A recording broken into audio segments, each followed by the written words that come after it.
உங்கள் எல்லாரையும் பார்ப்பது மிகவும் சந்தோஷம். I'm very happy to meet all of you. பொதுவாக நாம் ரசிக்கப்படாத ஜனங்களுக்கு எது சந்தோஷம் அப்படின்னு சொன்னால் சொந்தக்காரர்கள் வீட்டுக்கு போவது ஒரு சந்தோஷம். For the unbelievers, the happiest thing for them is to be among their own relatives. சில மனைவியாக இருக்கிறவர்களுக்கு தங்கள் அப்பா அம்மா வீட்டுக்கு போகிறது ஒரு பெரிய சந்தோஷம். For those who are wives, to be at their parents' home with their mom and dad, that is a very happy thing. அது ஏன்னா அது எல்லாமே இரத்த சொந்தங்கள். Because they are all blood relations. அல்லது நெருங்கின சொந்தம் அப்படின்னு சொல்லலாம். Or we can say they are close relatives. ஆனால் நமக்கு என்ன அல்லது நான் என்ன நினைக்க வேண்டும் அப்படின்னா, but for us and for me, what should I think? மற்ற எல்லாம் இந்த உலகத்தில் சொல்கிறாங்களவா, ரத்த சொந்தம், நெருங்கின சொந்தம் அப்படிங்கிறது எல்லாம் தாண்டி நமக்கு ஒரு பெரிய சொந்தம் இருக்கிறது. Like what it is said in the world, blood relation and close relation, beyond all of that, we have something else. நாம தான் உண்மையில் ரத்த சொந்தங்கள். Truly, in one way to say, the true blood relation are we, all of us sitting here. அது என்னன்னா, நாம் எல்லாரும் இயேசுவின் ரத்தத்தினாலே கழுவப்பட்டவர்கள். We are all cleansed by the blood of Jesus.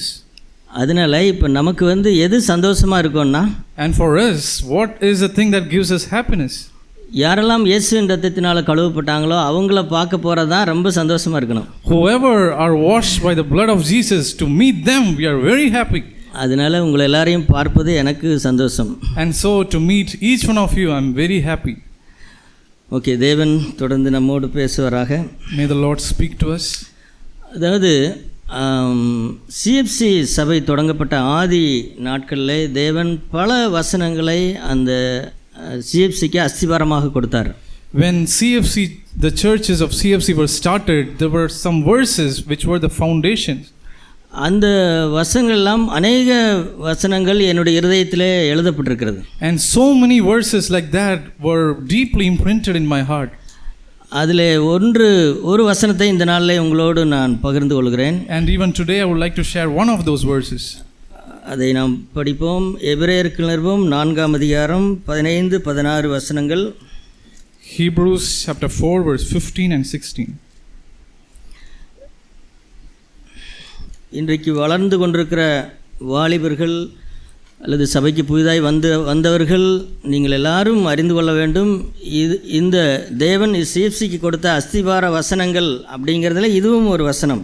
The young people who are growing up here in the church and those who are coming new to this church, you should know the foundation, the verses which were foundation for the CFC church.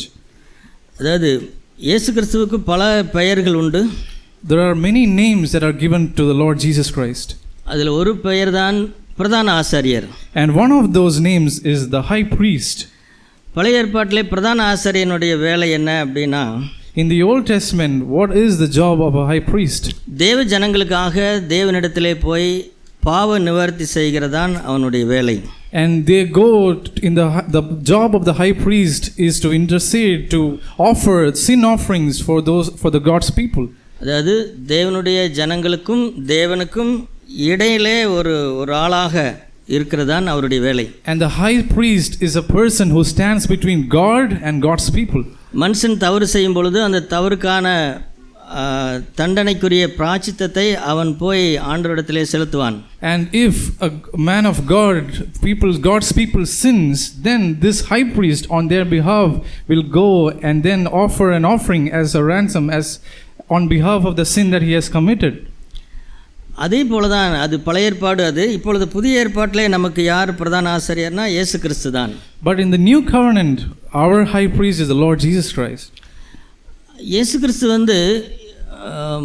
பழைய ஏற்பாட்டிலே அந்த பிரதான ஆசாரியன் ஒரே ஒரு காரியத்தை தான் செய்வான். In the Old Testament, in the Old Covenant, the high priest there can do only one thing there.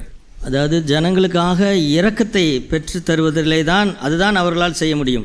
The high priest in the Old Covenant can bring the kindness of God to God's people. ஆனால் புதிய உடன்படிக்கையிலோ இயேசுவோ அதை தாண்டி நமக்கு கிருபையும் அவர் பெற்று தருகிறார். But in the new covenant, much beyond that, he not only gives us mercy but also grace. அதனால தான் புதிய உடன்படிக்கை என்பது விசேஷமானது. That is why the new covenant is much more higher. வெறும் இரக்கம் என்று சொன்னால் அது பழைய ஏற்பாட்டிலே கூட இருக்கிறது. If we say it is just mercy, then that is old covenant. ஆனால் புதிய உடன்படிக்கையோ அதை காட்டிலேயும் உயர்ந்தது. ஏனென்றால் கிருபையும் அவர் அந்த பிரதான ஆசாரியர் நமக்கு பெற்று தருகிறார். But the new covenant is much, much higher because the high priest in the new covenant gives us mercy and along with that also the grace. அதனால் இப்போ அவர் இப்படிப்பட்டவராக இருக்கிறபடினால நாம் பண்ணின அறிக்கையிலே உறுதியாக இருக்க கடவோம் அப்படின்னு 14ஆம் வசனத்தில் வாசிக்கிறோம். Verse 14 we read, since we have a great high priest who have passed through the heavens, Jesus the Son of God, let us hold fast our confession. இன்னொன்று நாம் பார்க்கிற இந்த காலை வேளையிலே உங்கள் எல்லாருடைய முகத்துக்கு முகமாக நான் சொல்லுகிறது என்ன அப்படின்னா, in this morning what I would like to say to each one of you face to face is, இயேசு கிறிஸ்து அதாவது நமக்கு கிடைத்த அந்த பிரதான ஆசாரியருடைய மேன்மை என்ன அப்படின்னா, the importance of the high priest the Lord Jesus Christ is, அவர் நாம் இன்றைக்கு எப்படி சோதிக்கப்படுகிறோம் அல்லவா, அதே போல அவர் சோதிக்கப்பட்டார். The Lord Jesus was tempted just like how we are tempted today. அதனால இப்போ நீங்களோ அல்லது நானோ என்ன நினைத்து கொண்டு இருக்கக்கூடாது அப்படின்னு சொன்னால், so what should we or any of us should be thinking is, அதாவது என்னுடைய பிரச்சனை இங்கே இருக்கிற யாருக்குமே புரியாது அப்படிங்கிறது போல கூட நாம் நினைத்து கொண்டிருக்கலாம். we might be sitting here thinking that none of the other people know the problems and situations that I am going through. ஒரு வார்த்தை சொல்லுவாங்களா, தலைவலியும் பல்வலியும் தனக்கு வந்தால் தான் தெரியும் அப்படின்னு. So they say, there is a saying that which says headache and toothache, only when we get it you will know how it feels. அது உண்மைதான். That is true. சில விஷயங்கள் உங்களோட கூட உங்களுக்கு பக்கத்தில் உட்கார்ந்து இருக்கிற சகோதரிக்கோ சகோதரனுக்கோ கூட என்ன செய்யாது, புரியாது. That is true. Certain things the brother or sister who is sitting next to you cannot understand. ஆனால் யாருக்கு தெரியும்? But who knows that? இயேசுவுக்கு தெரியும். Jesus knows that. அதனால தான் அவர் எல்லா விதத்திலையும் சோதிக்கப்பட்டார். And that is what he was tempted in all points just like us. அதற்கு இல்லைல்ல இப்படியெல்லாம் அவர் இருந்திருக்க மாட்டார், இப்படியெல்லாம் இருந்திருக்க மாட்டாருன்னு எதுவுமே இல்லை. We cannot say that no it was not like that, he was not tempted in that way or this way. We cannot say that. அதாவது சூழ்நிலைகள் வேணா நமக்கு இருக்கிற சூழ்நிலைகள் அவருக்கு இல்லாமல் இருந்திருக்கலாம். The situations may be different. He might not have had this exact same situation that we have. அவர் ஒரு விஞ்ஞான அறிவு இல்லாத காலத்திலே வாழ்ந்தார். He was living in the times where there was no modern sciences like we have. நாமோ விஞ்ஞான யுகத்திலே வாழ்கிறோம். We live in these times of modern technologies and all of that.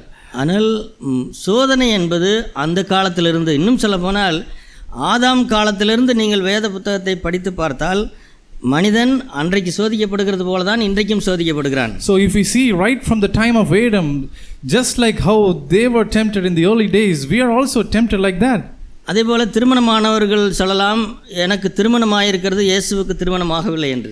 Those who are married can say, I am married, but Jesus was not married. அதனால அவருக்கெல்லாம் அதை பற்றி தெரியாது அப்படின்னு சொல்லலாம். So you could say Jesus does not understand that. இல்லை, சூழ்நிலைகள் வேறையா இருக்கலாம், ஆனால் சோதனை ஒன்றுதான்.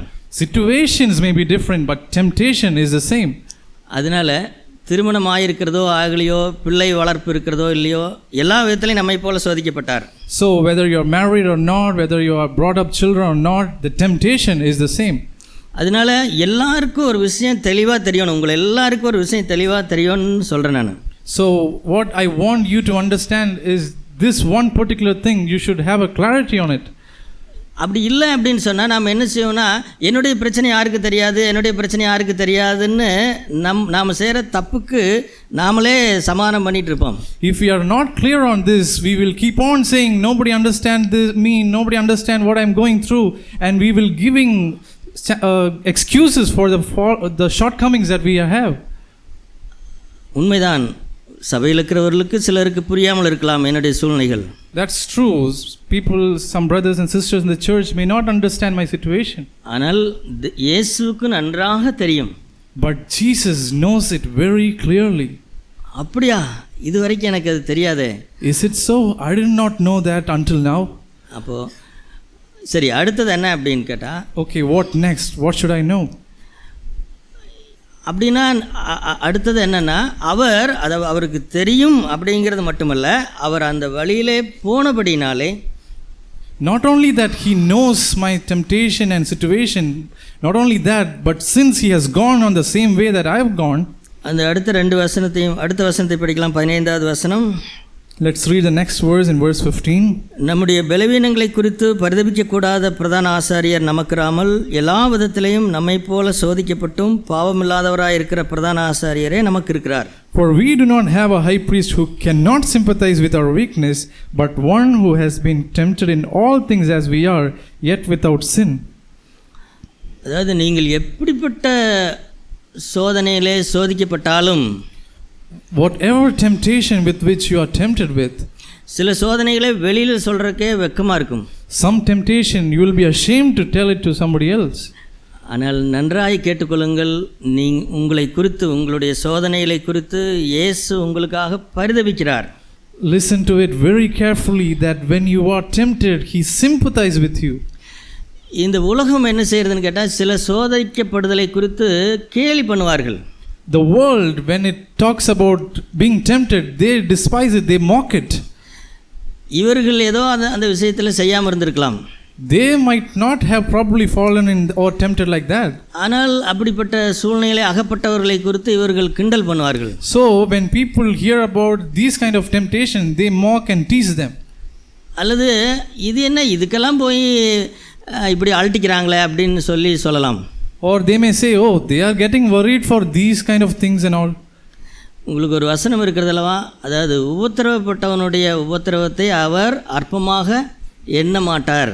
There is a verse which says God will not despise the temptation, the tribulation of the one who was persecuted. சில விஷயங்களை சில பேர் ஏன் மற்றவர்களிடத்திலே சொல்லுகிறதில்லை என்று சொன்னால், என்னை அற்பமாக நினைப்பாங்க அப்படிங்கிறதுக்காக சொல்லுகிறதில்லை. The reason why certain people don't confess their temptation or what they are going through to others is because they would tease them. ஆனால் நன்றாய் கேட்டுக்கொள்ளுங்கள், நீங்கள் இயேசு உங்களுக்காக பரிதபிக்கிறார். But listen to it very carefully. Jesus sympathizes with your situation. அவர் கேலி பண்ண மாட்டார். He will not tease you or mock you. கிண்டல் செய்ய மாட்டார். He will not mock you. இந்த சின்ன விஷயத்துக்கெல்லாம் இப்படி போய் நீ இப்படி பேசிட்டு இருக்கிறியா அப்படின்னு சொல்ல மாட்டார். Jesus will not look at you and tell, oh, for such a silly thing you are making all of these things. He will not tease you.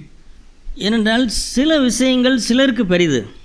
Because for certain things will be big for some people. பழைய ஏற்பாட்டிலே அன்னாளை நீங்கள் பார்த்திருப்பீர்கள்.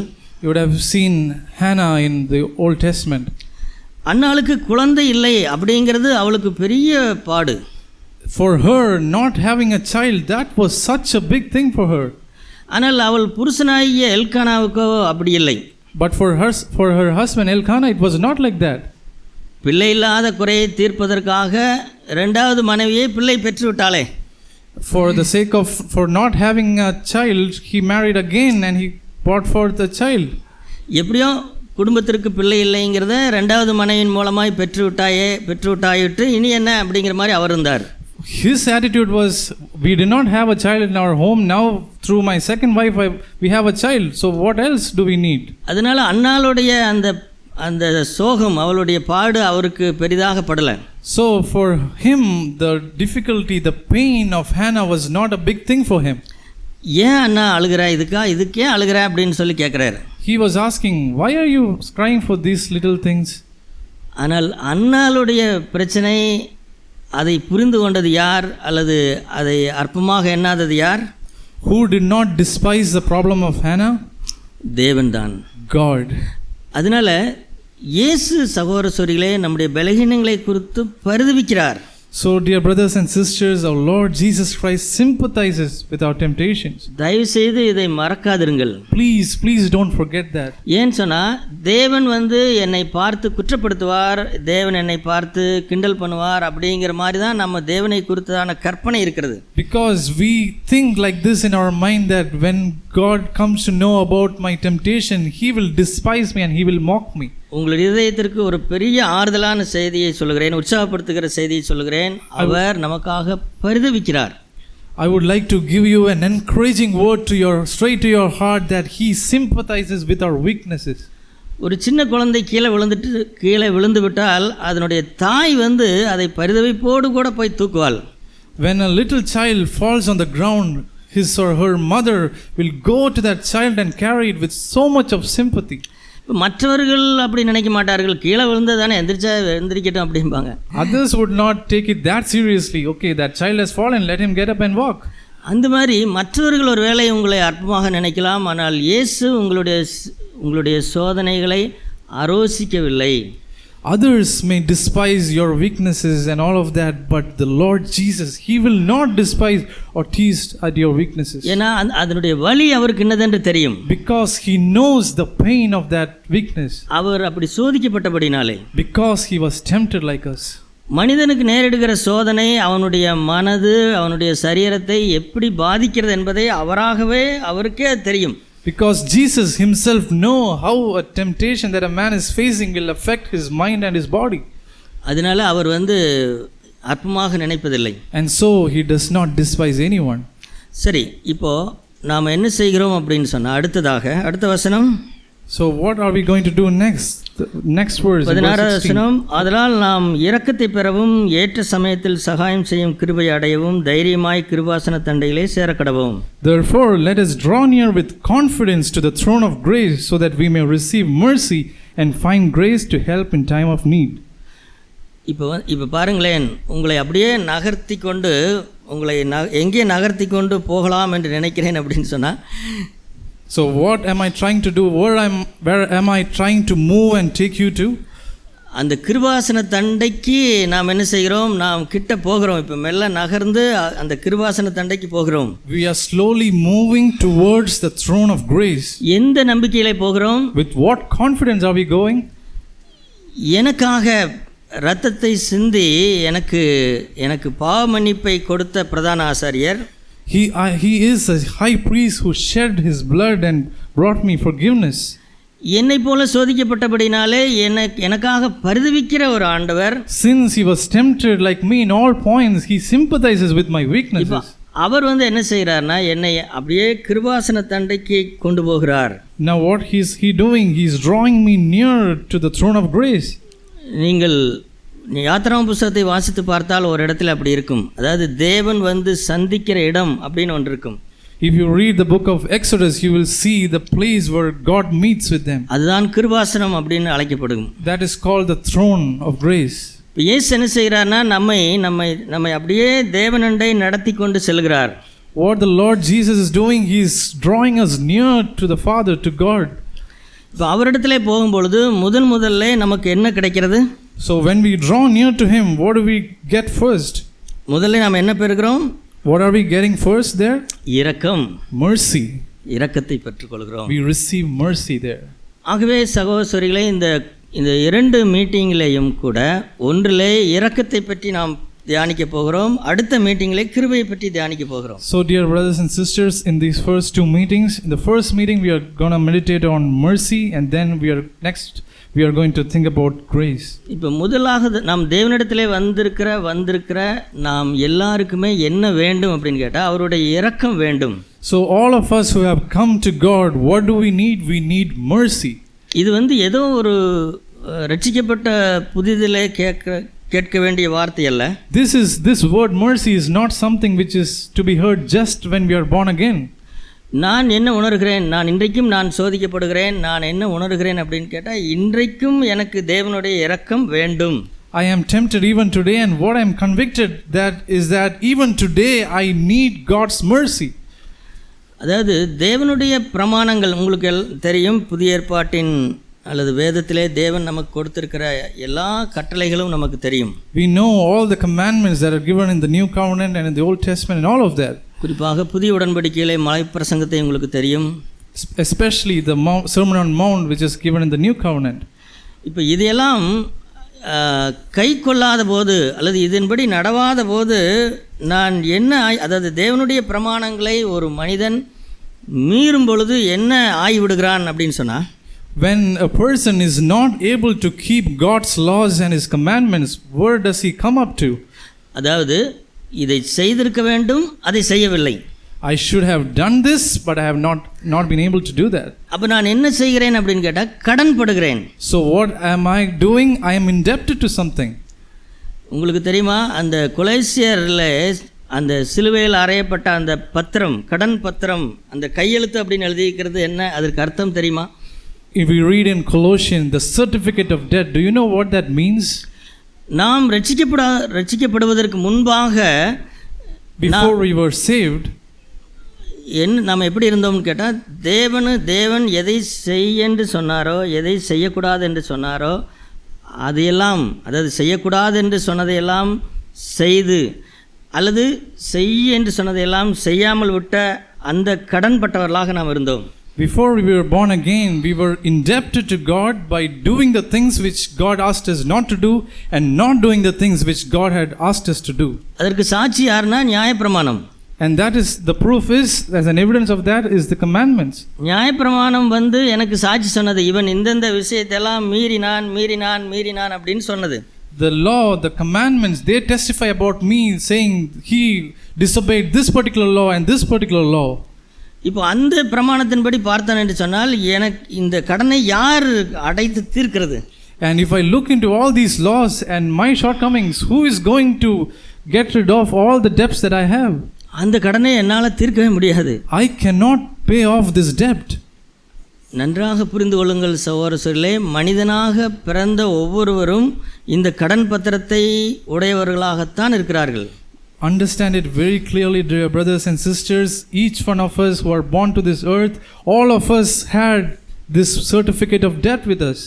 ஆனால் ஆச்சரியம் என்னன்னா, இயேசு கிறிஸ்து சிலுவையிலே மரித்த பொழுது அந்த கடன் பத்திரத்தை, என்மேல் சாட்டப்பட்டிருந்த அந்த கடன் பத்திரத்தையும் எடுத்து அவர் என்ன செய்தார்? சிலுவையிலே ஆணி அடித்து அப்படின்னு எழுதியிருக்கிறது. But the amazing thing is, when the Lord Jesus Christ was crucified on the cross, he took the certificate of debt and crucified it on the cross. அதாவது தேவனுக்கு பதில் சொல்ல வேண்டிய நிலையில் இருந்த என்னை, அந்த கடனை அவர் எல்லாவற்றையும் அடைத்து தீர்த்தார்.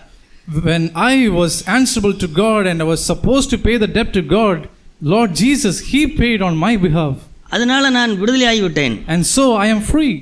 அந்த விடுதலை சும்மா வரலது. And that freedom did not come just like that. அதற்குரிய விலையை ஆண்டவர் செலுத்தினார். The price for that was paid by the Lord Jesus. இப்படிதான் கடந்த கால வாழ்க்கைக்குரிய இரக்கத்தை அல்லது இந்த கடனிலிருந்து நான் விடுதலையானேன். And so that was how I was freed from the debt of the past sins that I have committed. ஆனால் புதிய உடன்படிக்கை என்று வரும்பொழுது இப்போ நான் ரட்சிக்கப்பட்டு விட்டேன். And now in the new covenant, now I am born again. இப்பொழுது எனக்கு அந்த கடன் இல்லையா? Do I not have that debt now? Pavul சொல்லுகிறதை நீங்கள் அந்த ஆவியை கவனித்திருக்கிறீர்களா? பவுல் சொல்லுகிற ஆவியை. Have you understood the spirit which Paul had? அல்லது யோவான் அப்போஸ்தலனும் அப்படி சொல்லுவார். And even John the apostle, he also said like that. அதாவது அன்பிலே நாம் எல்லாரும் என்ன ஆகியிருக்கிறோம்? கடன் பட்டிருக்கிறோம். We are indebted in love, debted to love. அப்போ இதை ஒப்பிட்டு பாருங்களேன். இப்போ நான் ரட்சிக்கப்படுறதுக்கு முன்னாடி கடன் பட்டிருந்தாங்க, அதை சிலுவையில் ஆண்டவர் ஆணி அடிச்சிட்டாரு, இப்போ நான் விடுதலையான மனுஷன் அப்படின்னு சொல்லிவிட்டு போய்விடலாமா? Can we just go on saying that I am free now, all the debt, the certificate of debt that I had because of the sin that I committed, they are all crucified on the cross? Can I just go off like that? இல்லை, இப்பொழுதும் நான் கடனாளியாய்த்தான் இருக்கிறேன். Even now I am indebted. அதாவது பிறரிடத்தில் அன்பு கூறுவதற்கு அல்லது பிறருக்கு தீமை செய்யாமல் இருப்பதற்கு நான் அந்த பூர்ணமாக நான் அதை செய்து முடிக்கல. I am indebted to love others and to care for others, and I have not completed that. அதனால தான் இப்போ இந்த கடனே எப்போ முடிச்சு தீர்க்கிறனே தெரிய மாட்டேங்குது. And that is why I do not know when I will finish off with this debt that I have. இந்த கடனை இருக்கும் பொழுது நீ பணத்தில் கடன் படக்கூடாதுன்னு அதனால தான் வேதம் சொல்லுது. And that is why when you already have this debt, you should not be indebted to money to anyone. ஒரு கடனே பாரமா இருக்குது. One debt in itself is such a burden. இன்னொரு கடன் எதுக்கு? Why do we need another debt now? அதனால தான் அன்பை தவிர வேற ஒன்றிலையும் கடன் படாதீர்கள்னு சொல்லப்பட்டிருக்கு. And that is why it says, apart from love, do not be indebted in anything. அப்போ நான் பண விஷயத்திலே கடன் இல்லை என்பதற்காக நான் காலரை தூக்கி விட்டு கொள்ளலாமா? So can I lift my collar just because I do not have any debt in terms of money? இல்லை, இன்னொரு கடன் இருக்கிறது. No, I have another debt. அதுதான் அன்பு கூறுகிற கடன். That is the debt of loving. சரி, இப்போ இந்த விஷயத்தை எடுத்து பார்த்தால் இந்த விஷயத்தில் தினந்தோறும் எனக்கு தேவனுடைய இரக்கம் தேவையா இல்லையா? So take this matter to pay off this debt, to give this debt, settle this debt. Do I not need God's mercy every day? அதாவது நான் தேவனை முழு இதயத்தோடு நேசிக்க வேண்டும் அப்படிங்கிற கடன்பட்டவன்.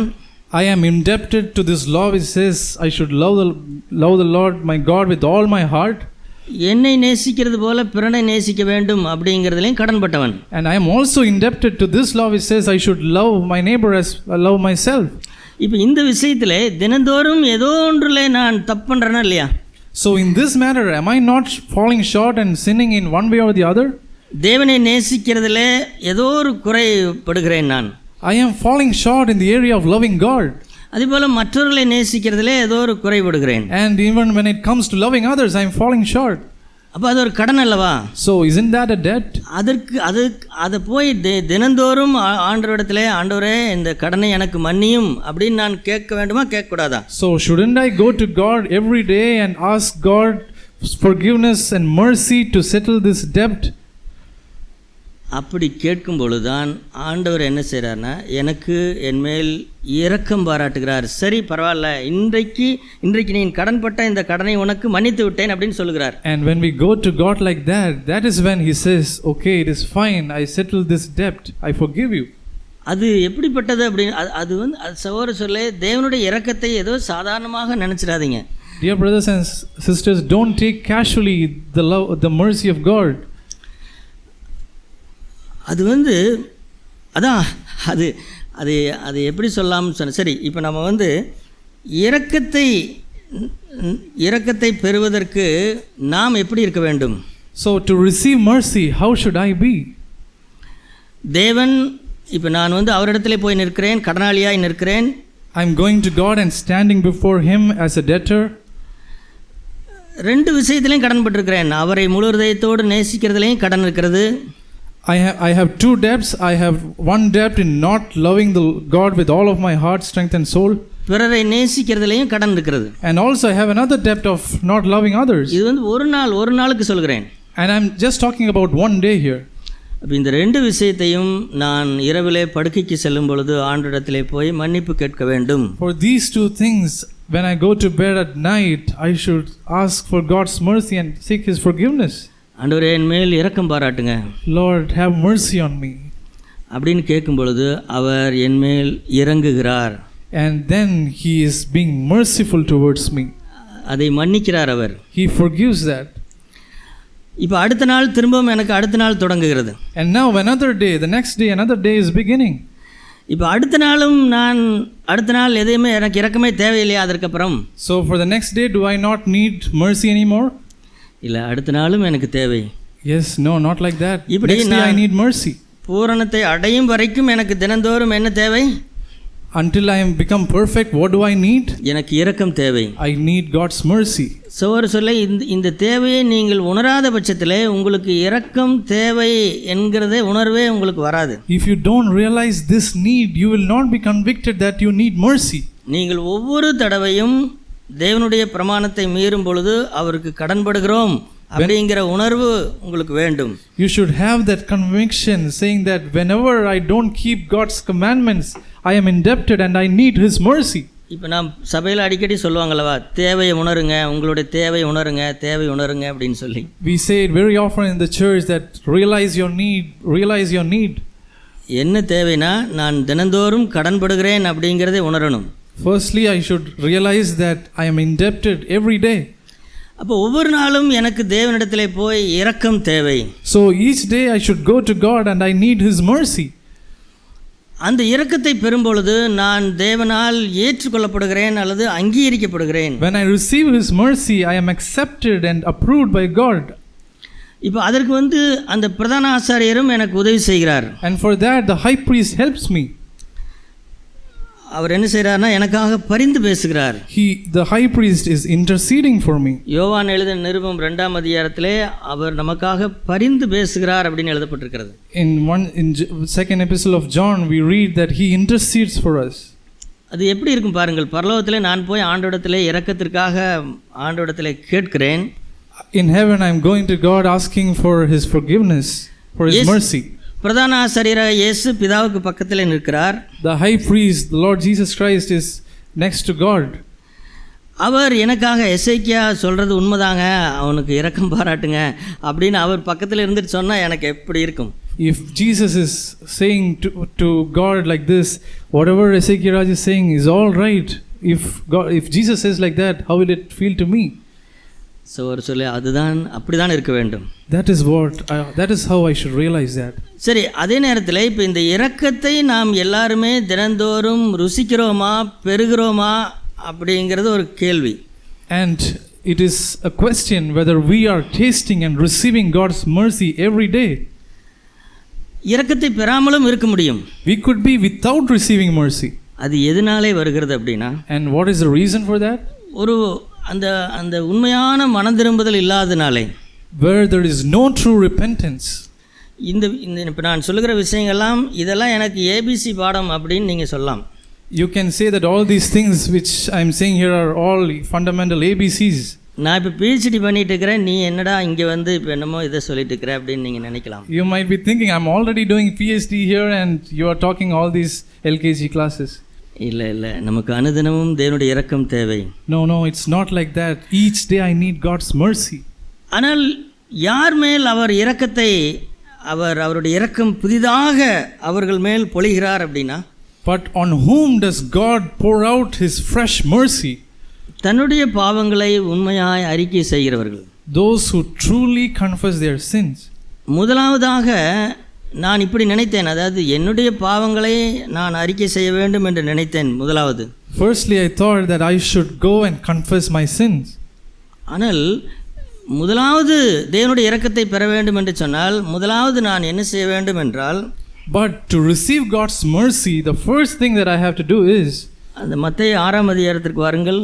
let's turn to Matthew chapter 6.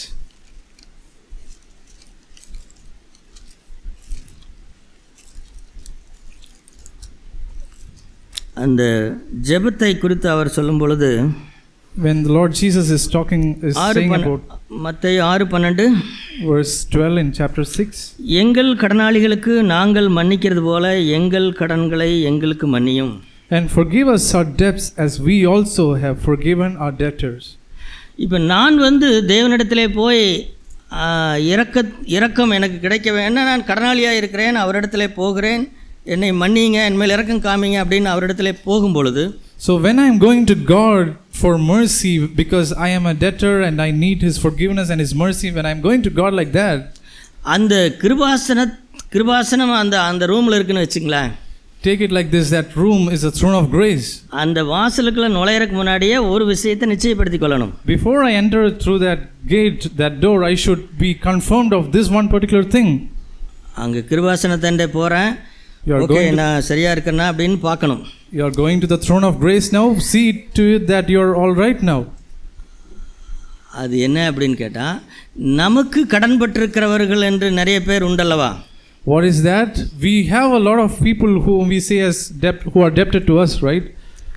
அதாவது சரியான ஆவிக்குரிய வாழ்க்கை எது அப்படின்னு கேட்டிங்கன்னா, சரியான ஒரு ஆவிக்குரிய ஜீவியம் எது அப்படின்னு சொல்லி கேட்டால், a true spiritual life is, இந்த உலகத்தில் இருக்கிற யாரும் எனக்கு கடனாளி அல்ல, நான் தான் பிறருக்கு கடனாளி அப்படின்னு சொல்லுகிறது தான் சரியானது. not I am nobody is debted to me, but only I am indebted to others. That is true spiritual life. ஆனால் நான் நம்முடைய தேவை உணரலைன்னு சொன்னால் நாம் எப்படி நினைப்போம்னா, but if we don't realize our need, what would we think? மற்றவங்க எல்லாரும் எனக்கு கடனாளி, others are all indebted to me, நான் யாருக்கு எதுவும் செய்ய வேண்டியதில்லை, I don't have to do anything for others. எல்லாரும் எங்கிட்ட வாங்கிட்டு தான் கொடுக்க மாட்டேங்கிறாங்க, all of them have got something from me and they are not giving me back. அப்படின்னு தான் நாம் நினைப்போம். That is what we think. அதனால இப்போ நாம் ஆண்டவரிடத்திலே செல்லும் பொழுது பிறர் நமக்கு செய்ய தவறிய அப்படின்னு எக்கச்சக்கமான விஷயங்கள் இருக்கிறது அல்லவா ஒரு நாளில். So when we are going to God, there could be a lot of things which others should have done to you or should not have done to you. நம்முடைய எதிர்பார்ப்புக்கு ஏதாவது குறை இருக்குன்னு நினைக்கிறீங்களா? Do you have that we have anything short in our expectations? காலையிலே நான் தூங்கி எழும்பொழுது நேரத்துக்கு எழுந்திருக்க வேண்டியது என்னுடைய பொறுப்பு. In the morning when I have slept and I am about to wake up, to get up in the right time, that is my responsibility. ஆனால் முதல் குறை என்ன வருகிறது அப்படின்னு சொன்னால், நீ ஏன் என்னை எழுப்பி விடலை அப்படின்னு மனைவியை பற்றி கேட்குறோம். But the first complaint that I get is, why didn't you wake me up in the right time? நான் தூங்கினா என்னை எழுப்பி விடுறக்காக தானே உன்னை ஆண்டவர் கொடுத்துக்கிறாரு. When I am sleeping, God has given me you as my wife so that you can wake me up, right? இப்படி ஆரம்பிக்கிற எதிர்பார்ப்புகள் அந்த நாள் முழுவதும் நீங்கள் யோசித்து பாருங்கள். So the expectations that start like that, look at how many expectations you will have throughout the day. என்ன செய்யறது? யாருமே சரியில்லை. What should I do? Nobody is right. அதாவது நான் ஒரு பூரணவான், இந்த பூரணமில்லாத உலகத்திலே வாழ்கிறேன். தினந்தோறும் எனக்கு பெரிய பிரச்சனை. I am such a perfect person and I am living in this imperfect world and I am facing so many problems every day. அதனால சாயந்தரம் எனக்கு மிகப்பெரிய பாரமாகி விடுகிறது. And so in the evening it is becoming such a burden for me. எத்தனை பேர்த்தை தான் மன்னிக்கிறது? How many people should I forgive in a day? இல்லை அப்படி நாம் நினைக்கிறோம். ஆனால் சகோதரர்களே, நாம் எல்லாரையும் மன்னிக்க வேண்டும். We think like that, but no, we should forgive everybody. அந்த கிருபாசனத்திற்கு பக்கத்திலே போவதற்கு முன்பாகவே வாசல்லையே இதையெல்லாம் சரி பண்ணிக்கணும். எப்படி ஒரு டை கட்டிட்டு ஒரு ட்ரெஸ் எல்லாம் நல்லா இருக்குதான்னு பார்த்துட்டு போகிறோமல்லவா ஒரு பெரிய ஆளை பார்க்கும்போது. So when we are going near the throne of grace, right at the gate, you should see to it that all of these things are right. We have forgiven everybody, just like how we are all dressed up very neatly when we are going to meet some important person.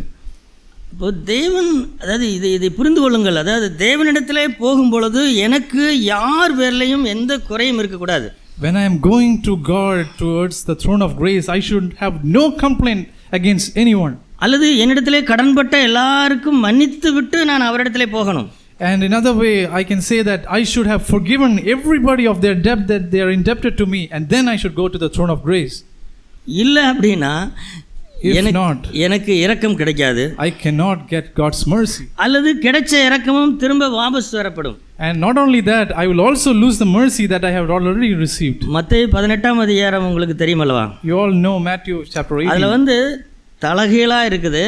இப்போ நம்முடைய வாழ்க்கை அப்படி இருக்கக்கூடாது. நம்முடைய வாழ்க்கை முதல்ல இருக்கணும். It is upside down there, but it should not be that way in our life. மத்தேயு 18ஆம் அதிகாரத்தில் அந்த அவன் போய் எஜமான் காலில் விழுகலை. In Matthew chapter 8, he is not going and falling at the feet of his master. எந்த கடன் வாங்கினவன் தான் போய் நான் எப்படியாவது கொடுத்து தீர்த்துறேங்க அப்படின்னு முதல்ல போய் யார் கேட்குறா? Which person who is indebted is going to the feet of the master and asking for forgiveness? எல்லாருமே கைங்களமா பிடிச்சி வாங்கின பணத்தை எப்போ கொடுக்குறேன்னு கேட்டால் தான் காலில் விழுகிறாங்க. So everybody who are indebted will only seek for mercy when they are caught in their neck and they are troubled to ask and to give back the money. அந்த மாதிரி தான் இந்த மனுஷனுடைய கணக்கை ஆண்டவர் பார்த்தார். And in that way God saw the accounts of this person. இவன் தேவனை நேசிக்கிறதிலே அல்லது தேவனிடத்தில் அன்பு கூறுகிற அந்த விஷயத்திலே அநேக கடன் பட்டிருந்தான். So this man, he was tempted, many were indebted in loving and being loving to this person. கணக்கு பார்க்க ஆரம்பிச்சு பண்ண குறைஞ்சபட்சம் ஒரு 10 லட்சம்னு வச்சுக்கலாமே. So they started to take the accounts and say at the minimum it was 10 lakhs. நான் தேவனிடத்தில் அன்பு கூறுகிற அந்த விஷயத்தில் எதெல்லாம் மீறினேன் அப்படின்னு கணக்கு பார்த்தா 10 லட்சம் ரூபா கடன் எனக்கு இருக்கிறது. So if I see the accounts and see how many areas that I have been indebted and have not obeyed his commandments, it is like 10 lakhs. ஆனால் வாசலுக்கு வெளியிலே வந்த பொழுது எனக்கு ஒருவன் வாங்கியிருந்த கடன் என்னிடத்திலே ஒரு 10 ரூபா ஒருத்தன் கடன் வாங்கியிருக்கிறான். But when I am coming near the throne of grace at the gate, then I remember that there is one person who is indebted with rupees 10. இப்போ இவன் போய் ஆண்டவர் அவனாக போய் கேட்கல, ஆண்டவராக கூப்பிட்டு உன்னோட கணக்கை ஒப்பி இதுக்கு என்ன பதில் சொல்கிற அப்படின்னு கேட்கும்போது தான் இவன் அதை சொல்கிறான். So it is not that he went to settle his accounts, but God called him and asked for the accounts and asked him to settle all of those things here. அவன் ஆண்டவருடைய காலில் விழுகிறான். And he is falling at the feet of God. தயவுசெய்து என் மேலே பொறுமையாக இருங்க. Please be patient with me. நான் எப்படி ஆகில் நான் கொடுத்து தீர்க்கிறேன். Anyway, some way or the other, I will settle all these accounts. ஆண்டவருக்கு சகோதரர்களே, அவர் காலில் விழுந்து மன்னிப்பு கேட்டால் அவர் உடனே மனசிலகிறார். And when we fall at his feet, he felt compassionate. நம்மளுக்கு தான் எப்படி விழுகிறதுனாலும் தெரியுமில்லவா? So we know how to fall and all of those things. சாமி என்னை மன்னிச்சிருங்க, Lord, Master, some way or the other, please forgive me. அப்படின்னு கெஞ்சி கூத்தாடி இவன் செய்தபோது அந்த ஆண்டவன் மன்னிச்சிட்டாரு. So he requested in such a way, and God was so compassionate, that Master was so compassionate to him. ஆனால் இவன் வெளியிலே வரும்பொழுது இவன் உண்மையான ஆள் தானா அப்படிங்கிறது வெளியில் வந்த பிறகு தான் தெரியுது. So whether he was genuine or not, that came into the picture when he actually came out. எப்போ ஒரு நாள் டீ குடிக்கிறக்கா 10 ரூபா கடன் வாங்கியிருந்தா இவங்கிட்ட இன்னொருத்தன். So to this person, another person had borrowed 10 rupees from this person to buy a cup of tea. அதை பார்த்தோன்னே இவனுக்கு ஞாபகம் வந்துடுச்சு. So when he saw him, he remembered that about that 10 rupees. அந்த 10 ரூபாய்க்காக கழுத்தை பிடிச்சு என்ன செய்கிறான்? நரிக்கிறான். So he got hold of his neck for that 10 rupees. அப்புறம் நடந்த கதை நமக்கு தெரியும். மற்றவர்கள் எல்லாரும் போய் சொல்லுவாங்க. So we know the story, the parable here, that others went and said to the master about all that he is doing here. என்ன நடந்தது அப்படின்னா, what really happened there was, அந்த 10 லட்சம் ரூபா கடனை மன்னிச்சார் அல்லவா, அதை ஆண்டவர் வாபஸ் வாங்கிட்டாரு. So he was forgiven of that 10 lakh rupees, right? That was taken off from his account, was put back into his account. வாபஸ் வாங்கினதும் இல்லாமல் அதை செலுத்தி தீர்க்கிற வரைக்கும் உன்னை ஜெயிலில் போடுறேன் அப்படின்னு சொல்லி ஜெயிலில் போட்டார். Not only that, you will have to pay that 10 lakh rupee, and until you pay that, you will have to be in the jail. பாருங்கள், அப்போ என்னென்னா இதிலிருந்து இந்த கதையிலிருந்து நாம் படிக்க வேண்டிய ஒரு எச்சரிக்கை பாடம் என்னென்னா, So the warning that we should take from this parable is, நாம் தேவனிடத்திலே கெஞ்சி கூத்தாடி பெற்ற இரக்கம் நாம் மற்றவர்களை மன்னிக்கவில்லை என்று சொன்னால் அந்த இரக்கம் வாபஸ் வாங்கப்படும். If we do not forgive the debt that others may have on us, if we do not forgive them, then the forgiveness, the mercy that we would have received already from God, that will be taken off. Okay, இப்போ இது ஒரு தலைகீழ் கதை. இது So this is an upside down story. இப்போ நாம் நேராக நடக்கணும். So now we should have a straightforward story. இப்போ நாம் என்ன செய்யணும்னா, இந்த தேவனை பற்றி நமக்கு நன்றாக தெரியும். Now we know God with all clarity. அதனால அவர்கிட்ட போகிறதுக்கு முன்னாடி என்னுடைய 10 லட்சம் ரூபா கடனை அடைப்பதற்காக அவரிடத்துல கெஞ்சுவதற்காக போவதற்கு முன்பாகவே, so before we go to God to ask mercy for that 10 lakh rupee worth of debt, before we do that, go to God like that. என்னிடத்திலே கடன் பட்டிருக்கிறாங்களவா நிறைய பேர். There are so many people, right, who are indebted to me. அது ஒரு நாளில் நிறைய பேர் இருக்கிறாங்க. In one day there may be so many people. 10 ரூபா வாங்கினவங்க, 5 ரூபா வாங்கினவங்க, those who borrowed 10 rupees, 5 rupees, 20 ரூபா வாங்கினவங்க, 20 rupees. இப்படி தினந்தோறும் நிறைய பேர் நம்முடைய வாழ்க்கையில் பஸ்ஸில் போகிற போது காலை மிதித்தவர்கள் இருக்கிறார்கள். So there are so many people in our life like that, those who stamped on our feet while we were traveling on a bus. இப்படி எக்கச்சக்கமான பேர் இருக்கிறார்கள் அல்லவா. So there are so many people like that, right? அவர்கள் எல்லாரும் கூப்பிடணும். So we should call all of them. அவர்கள் எல்லாரையும் நம்முடைய மனத்திரையிலே கொண்டு வந்து, so we should bring them all into the room in our mind. ஆண்டவரே, இவரை மன்னிக்கிறேன், இவரை மன்னிக்கிறேன், இவரை மன்னிக்கிறேன். Lord, I forgive him, I forgive her, I forgive him. அப்படின்னு எல்லாத்தையும் மன்னிச்சுட்டு அந்த ரூம்குள்ளே போங்க. And after forgiving everybody, then you can enter that room. அங்கே போய் நீங்கள் ஆண்டவருடைய பாதத்தில் விழுந்து, now entering that room, you can fall at the feet of God. ஆண்டவரே, இந்த நாளிலே நான் செய்த பாவத்தை எனக்கு மன்னித்தரலும். Lord, even this day, the sins that I have committed, please forgive me. அது எப்படிப்பட்டதாக இருந்தாலும் பரவாயில்ல, whatever sin that may be. நீங்கள் மட்டும் அப்படி போய்விட்டால் ஆண்டவர் எப்படி மன்னிப்பார் நம்மை? If only you can go like that to God, how will God forgive us? அல்லது அந்த கிருபாசனத்திற்கு பக்கத்திலே ஒருத்தர் நின்று கொண்டு இருக்கிறாரே, அவர் யார்? Or else the one who is standing near the throne of grace, who is that? அந்த பிரதான ஆசாரியராகிய இயேசு, That high priest, the Lord Jesus Christ. அவர் சொல்லுவார், இவன் எல்லாரையும் மன்னித்து விட்டு தான் உள்ளே வந்திருக்கிறான் அப்படின்னு அவர் சொல்லுவார். The Lord Jesus Christ, the high priest, will say, this person who is standing before the throne of grace, he has forgiven everybody and has come here. அதனால இவன் செய்த குற்றங்களை மன்னிப்பதற்கு இவன் பாத்திரன் அப்படின்னு சொல்லுவார் அவர். So the Lord Jesus Christ will say, he is worthy to have all his sins forgiven because he has released everybody and have forgiven everybody. அப்பொழுது பிதா என்ன செய்வார் என்னை? Then what will the Father do to me? நானும் உன்னை மன்னிக்கிறேன். I forgive you. சமாதானத்தோடு படுத்துக்கொள். You can rest in peace. நன்றாக நித்திரை செய். Have a good sleep. அப்படின்னு அவர் சொல்லுவார். He will say like that. ஆனால் இப்படி தான் நாம் இரக்கத்தை பெற வேண்டும். This is how we should receive mercy. அதேபோல இது மற்றவர்கள் செய்த பாவங்களை நாம் மன்னிக்க வேண்டும் என்பது. And this is what we should forgive the sins that others have committed to us. அதேபோல நம்முடைய காரியங்களை அறிக்கை செய்கிறதிலேயும் ஒரு நல்ல உத்தமம் இருக்க வேண்டும். And we should be upright in the matter of settling the sins, the mistakes that we have committed towards others. உதாரணமாக பழைய ஏற்பாட்டிலே தாவீது 51ஆம் சங்கீதத்தை உங்களுக்கு தெரியும். In the Old Testament we know the Psalm of David. அது எல்லாருக்கும் தெரியும், அது ஒரு பாவ அறிக்கை சங்கீதம் அப்படிங்கிறது தெரியும். We all know that particular psalm is a psalm of confessing his own sin. அந்த அறிக்கையிலே அந்த அறிக்கையிலிருந்து நாம் எப்படி அறிக்கை செய்ய வேண்டும் அப்படிங்கிறதை நாம் படிக்கலாம். We can learn how we should confess our sins from his confession. சங்கீதம் 51 Psalms 51. 4வது வசனத்தை பாருங்கள். Look verse 4. தேவரீர் ஒருவருக்கே விரோதமாக நான் பாவம் செய்து உமது கண்களுக்கு முன்பாக பொல்லாங்கானதை நடப்பித்தேன். நீர் பேசும்போது உம்முடைய நீதி விளங்கவும், நீர் நியாயந்திருக்கும் பொழுது உம்முடைய பரிசுத்தம் விளங்கவும் இதை அறிக்கையிடுகிறேன். Verse 4. Against you only I have sinned and done what is evil in your sight, so that you are justified when you speak and blameless when you judge. ஒன்றை, அதாவது தாவீது நன்றாக உணர்ந்திருந்தார். தாவீது பாவம் செய்தது யாருக்கு விரோதமாக? David was really convicted about this. To whom, against whom did he commit sin? அவரிடத்திலே சம்பளத்துக்கு வேலை பார்க்குற ஒரு மனுஷனுடைய மனைவிக்கு விரோதமாக. He committed sin against the person's wife who was working under him. அல்லது என்னிடத்திலே சம்பளம் வாங்குகிற ஒரு மனுஷனுக்கு விரோதமாக. Or else I committed sin against a man who was working under me for a wage.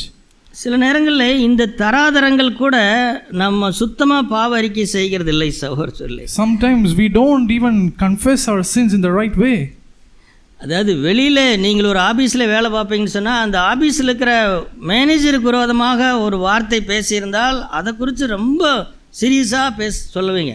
In the place of work, if you have committed some mistake against your manager, then you will, when you are confessing your mistake to the manager, then you would be apologizing in a very serious way. அவர்கிட்ட போய் எப்படி கேட்பீங்க? Sorry சார்னு கேட்போம் இல்லையா? How will you apologize to your boss there? You will say, sorry, I'm really sorry for this mistake that I have done here.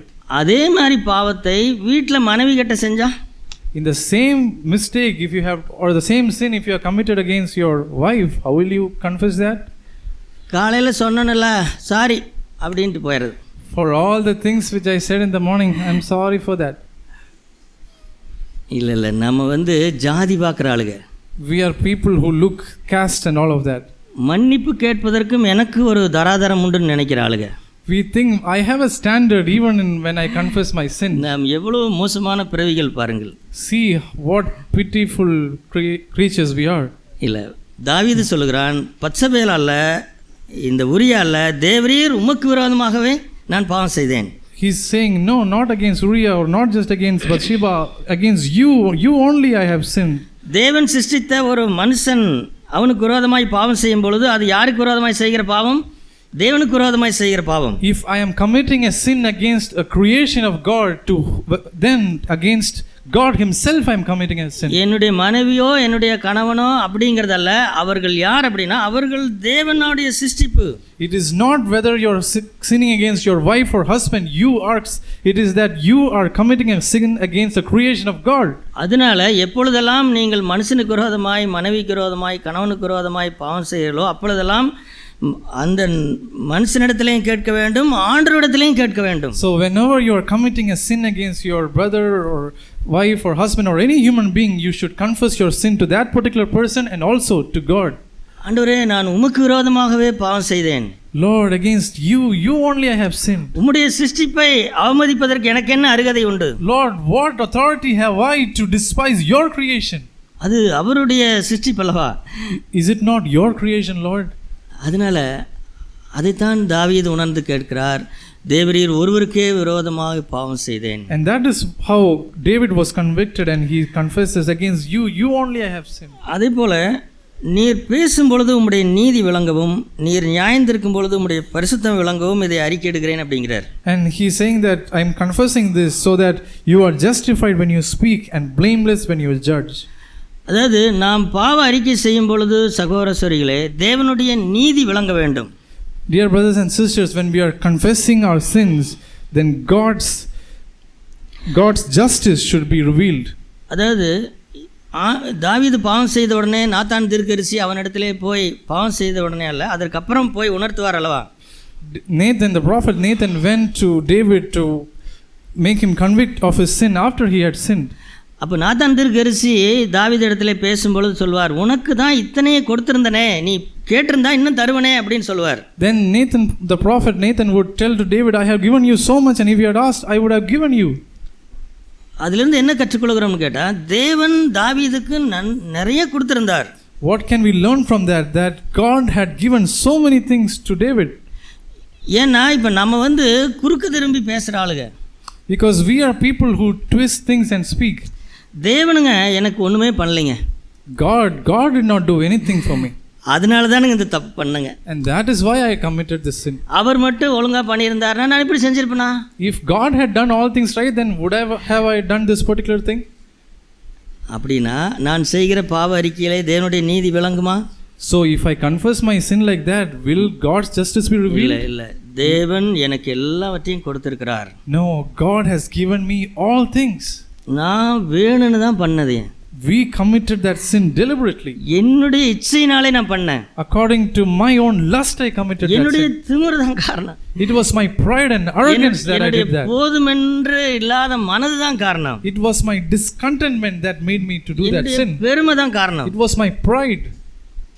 அப்போ தேவன் பேரில் எந்த குறையும் இல்லை. ஆண்டவரே, நீங்க நீதிபரர் ஆண்டவரே என்னுடைய விஷயத்தில். I should have no complaints against God, and I should say, Lord, you are just in what you are doing in things concerning me.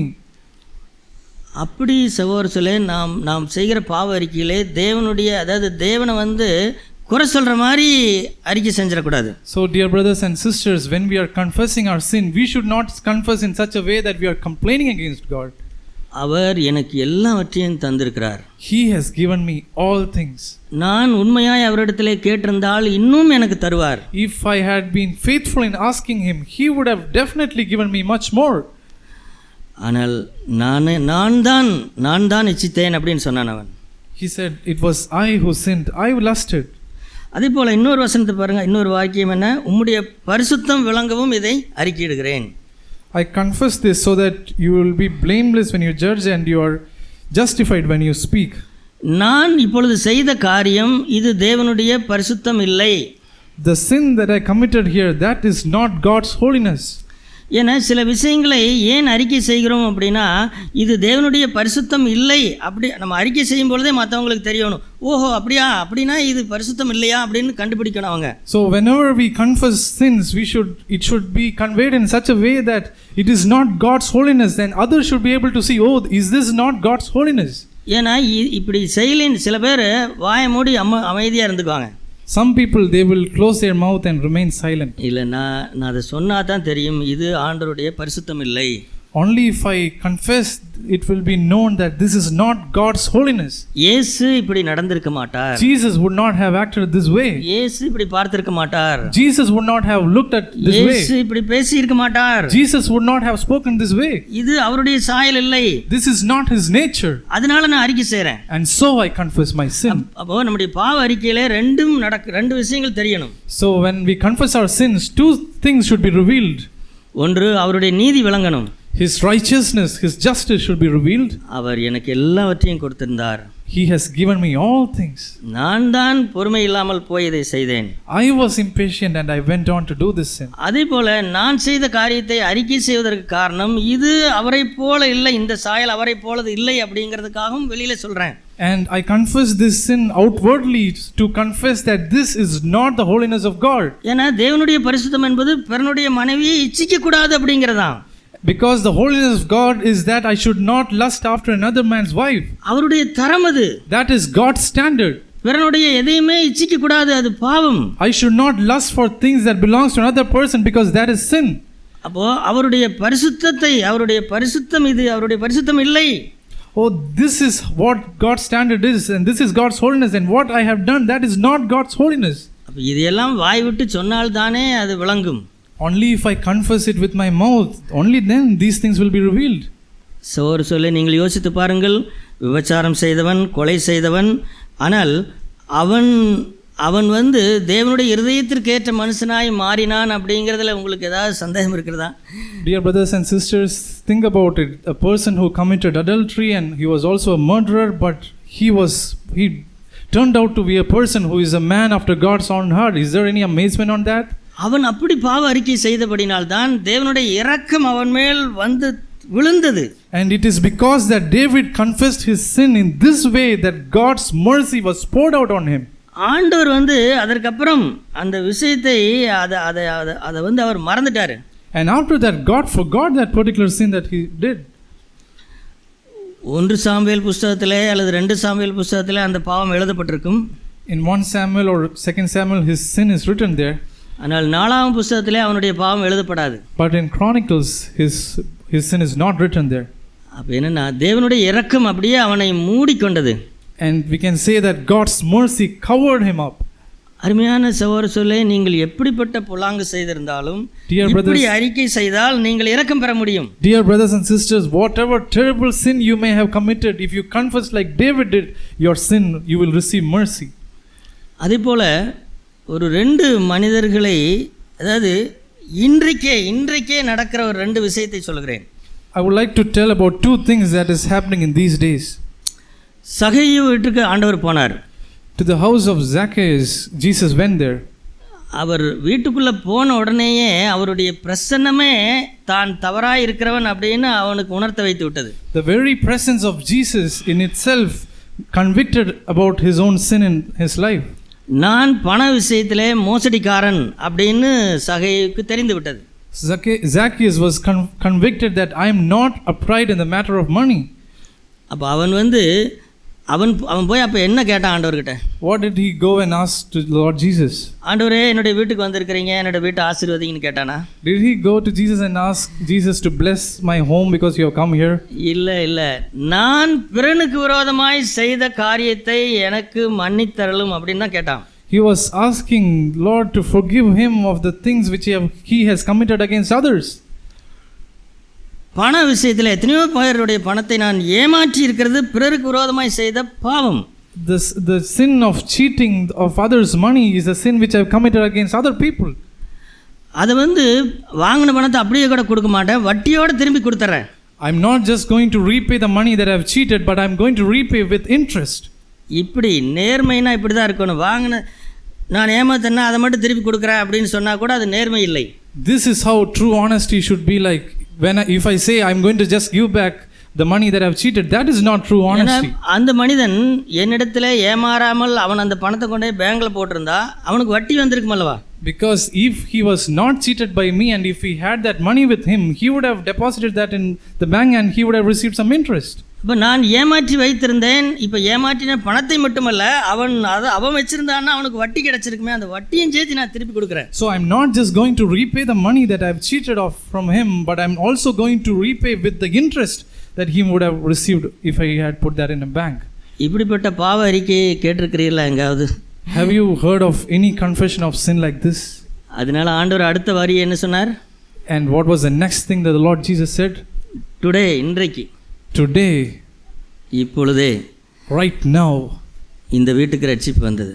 Salvation have come to this house. இரக்கம், தேவனுடைய பரிபூர்ண இரக்கம் எப்பொழுதுமே ஒரு விடுதலை, ஒரு ரட்சிப்பை உண்டாக்கும். The complete mercy of God brings salvation.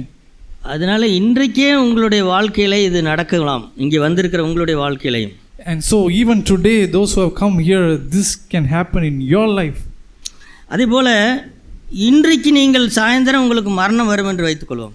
So just take it like this. This evening you are going to die. நீங்கள் நினைக்கலாம், நான் இன்னும் 10-50 வருஷம் இருக்கலாம்னு நினைக்கிறேன். You might be thinking that I think I'm going to live for another 50 years. எனக்கு பையனுக்கெல்லாம் கல்யாணம் பண்ணி பேரம்பேத்தியெல்லாம் நான் கொஞ்சாமல் நான் உயிரை விட மாட்டேன். I will not die until I get my children to be married and until I pet all my grandchildren. ஆனால் அந்த சிலுவையில் அறையப்பட்ட கல்லனை பாருங்கள். But look at that thief who was crucified. அவனை சிலுவையில் அறைந்தார்கள். They crucified that thief on the cross. அதாவது சிலுவையில் அறைந்த பொழுது அவன் பண்ணின அந்த நேர்மையான பாவ அறிக்கையை பாருங்கள். Look at the true honest confession of sin that the thief made on the cross. இப்போ அவன் மன்னிப்பு கேட்கல, அவன் யாரிடத்துலையும் போய் இரக்கம் கேட்கல. He was not going to anybody else to ask for mercy, or he was not even asking for forgiveness. நான் செய்ததற்குரிய தண்டனை நான் அனுபவிக்கிறேங்க. I am suffering the punishment of the sin for the sin that I have committed. அதனால் நான் மற்றவங்க என்ன செஞ்சாங்க, அவங்க என்ன செஞ்சாங்க, இயேசு என்ன பாவம் செஞ்சார் அப்படின்னு எல்லாம் சொல்கிறக்கில்ல.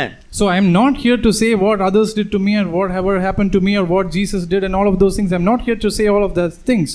இந்த சிலுவையில் அறையப்படுவதற்கு நான் தகுதி உள்ளவன், நான் பாத்திரன் அப்படின்னு அவன் சொன்னான். He said, I am totally worthy to be crucified for the sins that I have committed here. அதுதான் சகோதரர் சொல்லே நேர்மையான பாவ அறிக்கை. That is a true confession. நாம் சில நேரத்தில் அதாவது பாவ அறிக்கையும் பண்ணி விடுக்கிறோம், பாவ அறிக்கைக்கு பிறகு எனக்கு என்ன நடக்கணுங்கிறத நாமளே சொல்லிடுறோம். Sometimes we confess our sin and we go on to tell what will happen after we confess our sin. அது சவுல் சொன்ன மாதிரி. That is what Saul did. நீங்கள் என்னோட பாவத்தை மன்னிச்சுட்டு எங்கூட திரும்பி என்னை கனவும் படுத்திடணும். You should forgive my sin and you should come back to me and you should also honor me. இதெல்லாம் பாவ அறிக்கையும் கிடையாது. This is not at all a confession of sin. நடந்ததை தான் நான் சொல்ல வேண்டும், எனக்கு அடுத்து நடக்கிறதெல்லாம் நான் சொல்லக்கூடாது. Whatever I have committed, I should confess only that. I should not be talking about things which should happen to me after my confession. சகோதரர்களே, நான் பார்த்திருக்கிறதை துயரத்தை நான் உங்களுக்கு சொல்கிறேன். I am telling the grief that I have seen. நிறைய மூத்த சகோதரர்கள், many elder brothers, நிறைய சபையில் இருக்கிற சகோதரர்கள், many brothers in the churches, ஏதாவது ஒரு கண்டிப்பு, ஒரு ஒழுங்குபடுத்துகிற நடவடிக்கை அவர்கள் மேல் வரும் பொழுது, whenever there is a correction or a discipline that is happening to them, அது அந்த அளவுக்கெல்லாம் நான் இல்லைங்க, நான் அந்த அளவுக்கெல்லாம் நான் இல்லை அப்படின்னு தான் சொல்கிறோம். They will say, I have not committed such a big sin like that. I am not worthy of these kind of disciplining and all. இவங்க ஓவராக பண்ணுறாங்க. They are being too much here. அதனால என்ன நடக்கலை அப்படின்னு சொன்னால், and because of that what has not happened is, அவர்கள் மேலே அந்த தேவனுடைய இரக்கம் பரிபூர்ணமாய் இறங்கவில்லை. God's complete mercy was not poured out on them. சகோதரர்களே, அதை பார்த்து நான் வருத்தப்படுகிறேன். And I have so much grief in seeing that. ஏன்னா ஒரு நான் நியாயப்படி நான் தண்டிக்கப்படுகிறேன். According to law I am punished.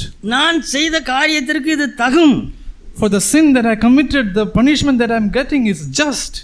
என்னை சபைக்கே வர வேண்டாம்னு இல்ல சொல்லணும். They should have told me not to come to church anymore. ஆனா சபையில பின்னாடி உட்காருங்கன்னு சொல்றாங்களே, அது எனக்கு போதாதா? But they have asked me to come to church and take a last seat. Isn't that enough for me? அப்படி சொல்லியிருந்தா அந்த அந்த அந்த நான் செய்த எல்லா மதியினங்களும் பாவங்களையும் ஆண்டவர் அப்படியே மூடி மறைச்சிருப்பாரே. If I had that attitude, then God would have covered all the foolishness and sins that I have committed. இல்லை சகோதரர்களே, நிறைய பேர் அதை எனக்கு ரொம்ப ஓவராக பண்ணிட்டாங்க அப்படின்னு தான் நம்ம நினைக்கிறோம். No, brothers and sisters, many of us think that the punishment or the correction that I have received is too much for me. ஆனால் இந்த சிலுவையில் அறையப்பட்ட கல்லனை பாருங்கள். But look at the thief on the cross. நான் இதுக்கு தகுதிதான். I am worthy of this punishment. அப்படி சொன்ன உடனேயே என்ன நடந்தது? What happened when he said like that? இன்றைக்கு என்ன சொன்னார் ஆண்டவர்? Today, what did Jesus say? இன்றைக்கு நீ என்னுடனே கூட பரதீசில் இருப்பாய். Today you will be with me in paradise. அவன் என்ன நினச்சிக்கிட்டு கேட்டானோ, ஒருவேளை நீர் வரும்போது உம்முடைய ராஜ்யத்தில் நினைத்தரலும் கேட்டது எந்த விளக்கத்தில் கேட்டான்னு தெரியல. I do not know with what understanding he asked him to remember him when in his kingdom. I do not know what he meant. ஆனால் பாருங்கள், அப்படி பாவ அறிக்கை பண்ணதுனால அந்த நாளில் இன்றைக்கு என்னோட கூட பரதேசில் இருப்பாய் அப்படின்னு ஆண்டவர் சொல்லிட்டாரு. Because he confessed his sin like that, the Lord Jesus looked at him and said, "Today you will be with me in paradise." பாருங்கள், தேவனுடைய இரக்கத்தை பெற்ற மனிதர்களை பாருங்கள். சங்கீதம் 51 தாவீது எவ்வளவு பெரிய பொல்லாங்கு செய்து தேவனிடத்தில் இரக்கத்தை பெற்றான். See God's mercy here, how much terrible sin that David committed here, and he received the mercy of God. அவன் அப்படி சொன்ன உடனேயே அவனுக்கு ரட்சிப்பு வந்திருக்காதா? The moment he confessed his sin like that, wouldn't have he received God's mercy? அந்த அன்னைக்கு அவன் ரட்சிக்கப்பட்டான். He would have been saved that same day. திரும்ப அவன் மேல் பரிசுத்த ஆவியானவர் வந்தார். The anointing of the Holy Spirit came upon him again. அதே போல சகேயு பாருங்கள், 1 மணி நேரத்துக்கு முன்னாடி வரைக்கும் அவன் யார்? அவன் ஆயக்காரன். Look at Zacchaeus. Just 1 hour before he met Jesus, who was he? He was a tax collector. ஏமாற்றுக்காரன், திருடன், cheater, robber. ஆனால் 1 மணி நேரத்துக்கு அப்புறம் அவனை போய் பார்த்தா அவன் யார் இப்பொழுது? If you have met him after 1 hour, who is he now? அவன் ரட்சிக்கப்பட்ட மனுஷன். He is a saved person. சிலுவையிலே ஆணி அடிக்கும் பொழுது அவன் யார்? கொலைகாரன், கொள்ளைக்காரன். When he was crucified on the cross, who was he? He was a thief and a robber. உயிர் பிரிந்த பிறகு அவன் என்ன ஆகிவிட்டான்? After his life departed from him, who was he? அவரோடு கூட பரதீசில் இருந்தான். He was with Jesus in paradise. அதனால தான் சகோதர சொல்லுகிறேன், இன்றைக்கு நீங்கள் மரித்தால் இன்றைக்கு உங்களுக்கு என்ன நடக்க வேண்டும்? That is why I am telling to you, brothers and sisters, if you die today, what should happen to you? நீங்கள் இன்றைக்கே பரதீசில் இருப்பீர்கள். Today you will be with God, Jesus in paradise. அதற்கு ஒன்று தான் செய்ய வேண்டும். For that you should do only one அல்லது thing. அந்த அளவுக்கு தேவனுடைய இரக்கம் உங்களை மூடிக்கொள்ள வேண்டும் என்று சொன்னால் அந்த நேர்மையான அறிக்கை முக்கியம். If you want the complete mercy of God to be poured out on you, you really need to confess your sin like that. நான் இதற்கு பாத்திரன். I am worthy to be punished like this. அப்படின்னு நீங்கள் இந்த கூட்டத்தை விட்டு போனால் சாயந்தரமே உங்களுக்கு மரணம் வந்தாலும் நிச்சயமாய் சொல்லுகிறேன், இன்றைக்கு நீங்கள் அவரோடு கூட பரதேசில் இருப்பீர்கள். If you go out from this meeting with that attitude, if you go out like that today, even if you die today, you will be with him in paradise. எங்களை சாக சொல்றக்கா இங்கே வந்தையாடா அப்படின்னு நீங்கள் நினைக்கலாம். You might be thinking, have you come here to tell that you will die today? ஆனால் உண்மையை சொல்லுகிறேன், இன்றைக்கோடு என்னோட வாழ்க்கை முடிந்தால் கூட நான் பெரிய நம்பிக்கையோடு மரிக்க முடியும். Truly I can say that even if I die today, I can die with such a great hope. அந்த அறிக்கை, அந்த பாவ அறிக்கை, that confession of sin. அருமையான சகோதர இந்த கிருபாசன தண்டைக்கு போகும் பொழுது இந்த இரக்கத்தை தான் நாம் பெற்றுக்கொள்கிறோம். Beloved brothers and sisters, when we go to the throne of grace, this is the mercy that we receive. இப்போ அந்த கிருபாசன தண்டை ஆண்டவர் நின்று எனக்கு சப்போர்ட் பேசியிருப்பாரா இல்லையா? இப்போ தாவீதுக்கு சப்போர்ட் பேசியிருப்பாரா இல்லையா? Now if I am going to throne of grace like that, wouldn't Jesus be on my side supporting me and for David supporting him? அல்லது அந்த சகேயுக்காக பேசியிருப்பாரா இல்லையா? Wouldn't he have spoken on behalf of Zacchaeus? அல்லது சிலுவையில் அறையப்பட்ட கள்ளனுக்காக பேசியிருப்பாரா இல்லையா? Or wouldn't have he spoken on behalf of the thief who was crucified on the cross? ஆனால் இப்பொழுது நான் கிருபாசன தண்டை போகும் பொழுது பிதா என்னை பார்க்கிறார், பக்கத்தில் இருக்கிற இயேசுவின் முகத்தை பார்க்கிறார் என்று வைத்துக்கொள்வோம். Now just take it like this, when now I am going to the throne of grace and Father is looking at me and also Jesus Christ. ஏன்னா பிதா எப்பொழுதுமே என்ன செய்வார்னு கேட்டா என்னையும் பார்ப்பார், அவர் பக்கத்தில் இருக்கிற இயேசுவையும் பார்ப்பார். Because Father is always like this, he will look at me and he will also look at Jesus who is standing next to him. இயேசு கிறிஸ்து இப்படியே இருக்கிறார் என்று வைத்துக்கொள்வோம். Just imagine that Jesus Christ is standing like this. எதுவுமே பேச மாட்டேங்கிறார். He is being silent there. அப்படிதான் நம்முடைய பல பேருடைய வாழ்க்கை இருக்கிறது. And that is how many of our lives are. இயேசு கிறிஸ்து நமக்காக பரிந்து பேச மாட்டேங்கிறாரு. Jesus is not interceding on our behalf. ஏன்னா இங்க ஒன்றும் சரியில்லையே. Because nothing, you have not settled it anything in your life. இல்லை அருமையான சகோதரர்களே, தேவனுடைய கிருபாசன தண்டை செல்லும் பொழுது நாம் முதலாவதாக இரக்கத்தை பெற்றுக்கொள்கிறோம். Beloved brothers and sisters, when we go to the throne of grace, we receive mercy.